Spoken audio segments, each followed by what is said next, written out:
Hi, welcome to the short video. So today I decided I would do a short video to reinforce the post I put in week one forum to explain really the art of doing a good discussion forum post during your course.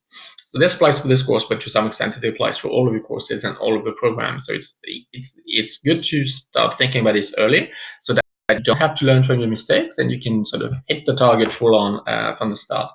So what do we mean when we want to, especially when there's a participation mark or contribution mark, when we want to see sort of significant, consistent, sort of meaty forum posts? So what are they? So the things to avoid, first of all, you should avoid chit chat.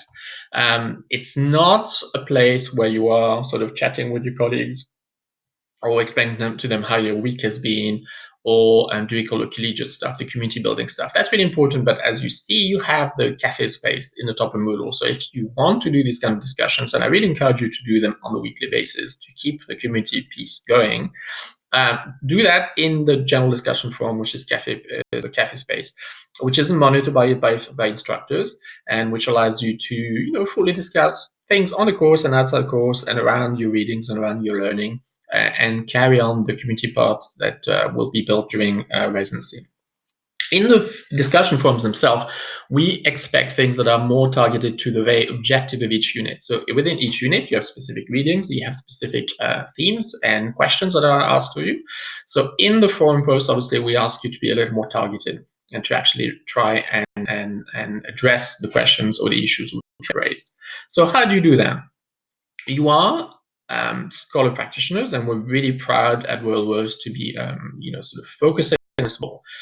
So we're not, again, in an ivory tower. We're not looking at this from purely academic sort of perspective. You're mid-career professionals who are coming back in with an expertise. So we are seeing you as scholar practitioners, and we position ourselves as scholar practitioners as well. So your reflection should indeed be grounded in your everyday practice or your weekly practice. So a good post will start from that piece and ground your reflection in something which you have observed or you have experienced or you have felt. So make that very clear from the start. I am responding to the forum, the issue, the question, and whatever's been asked of me, and I'm starting from my own experience as a practitioner. So whatever I experienced as a learner or as an educator, as a leader, also be careful of the lens which we give you. Normally we're very specific. In this course, it's explicit. We go from unit to unit, looking first at yourself as an individual and learner, then you're looking at yourself as an educator, and looking at yourself as a leader, and to some extent as a researcher as well. So we are really sort of unpacking it in 3 steps. So it'll be very easy to do that. But for the other courses as well, your instructors will give you a hint that they are asking you to focus on one of these identities, one of these perspectives. So make sure you are explicit in your response, saying, I have observed this as a learner, or I've observed this as an educator, a teacher, or I've observed this as a leader. So ground your experience in something that you've experienced, be explicit about the perspective and the lens that you have as you're having experience. And that's the part that's going to ground your reflection. But you don't stop there. And that's maybe the danger as students embark on the masters, and they tend to stop there. This is maybe the level that we would expect on a B.Ed, for example, where it's very still sort of conversational, very much based on chat room format or circle discussions. And there isn't always a need to push towards something else.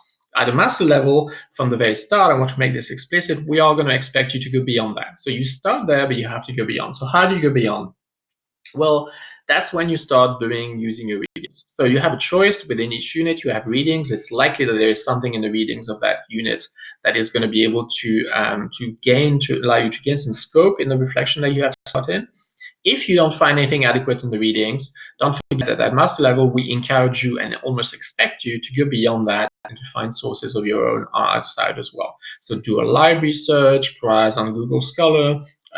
Sometimes if you've got a really great article, but you don't want to necessarily use that one, go to the reference section of that article and you will find other readings that you may want to explore on your own. So having a little bit of reading there is what is going to allow you to put some meat on the bones, to go a little beyond empirical observation. By empirical, we mean that they made through your own senses, through your own experiences. These are good because they ground your reflection, but they're not good enough at master's level. We want you to go beyond the empirical. How do you go towards away from the empirical towards something more conceptual? Well, you do that by looking at your readings. So often, I think temptation is you want to respond to a post, maybe use a Word doc, start your reflection, but don't post it right away. And give yourself a couple of days to let it mature and do a little bit of reading around the issue that you're about to post on. So those readings are not necessarily about sort of, the worry is not so much APA, not so much about referencing. In a forum post, it's okay to do a quick nod, to maybe have a couple of references. What we do want you to see, though, is some evidence that you have used outside sources to move your reflection forward.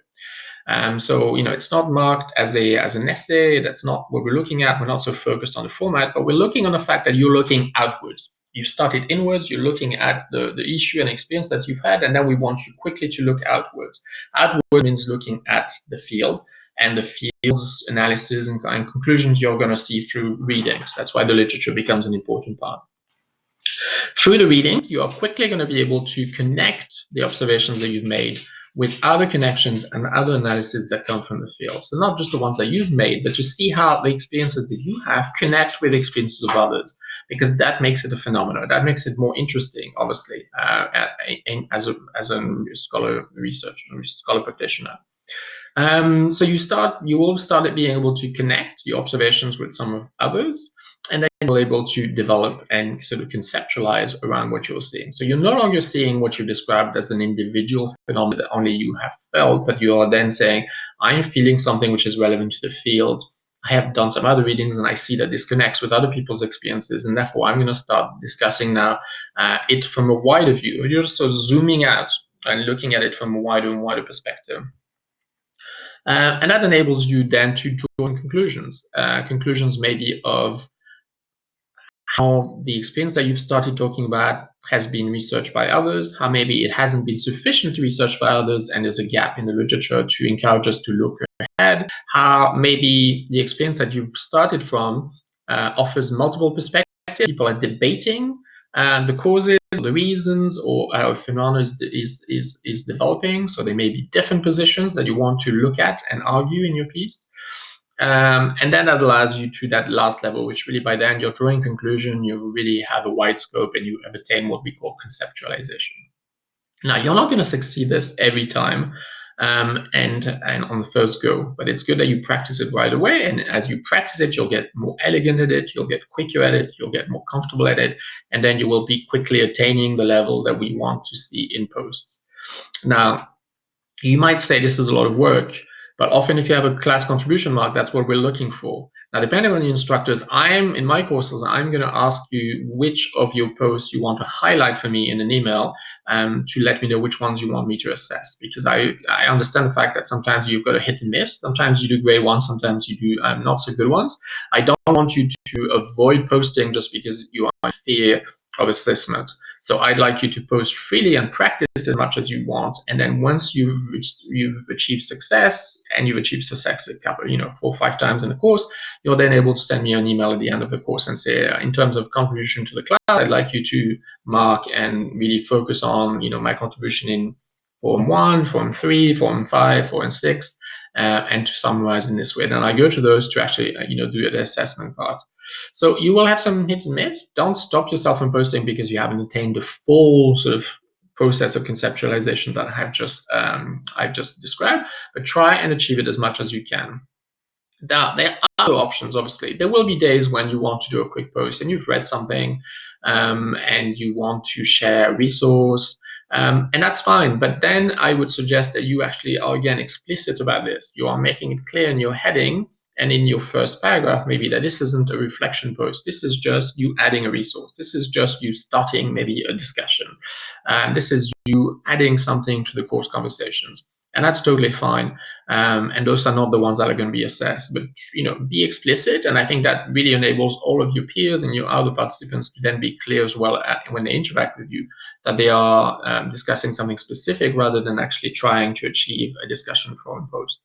You are also obviously able to respond to someone. So if someone has done a full reflection and posted it clearly for assessment, you are then obviously still allowed to start a conversation with them and and post a reply. And that can be lighter and less formal as you move that conversation on, because that person has still benefited from doing that post and will be getting points in terms of contribution for that.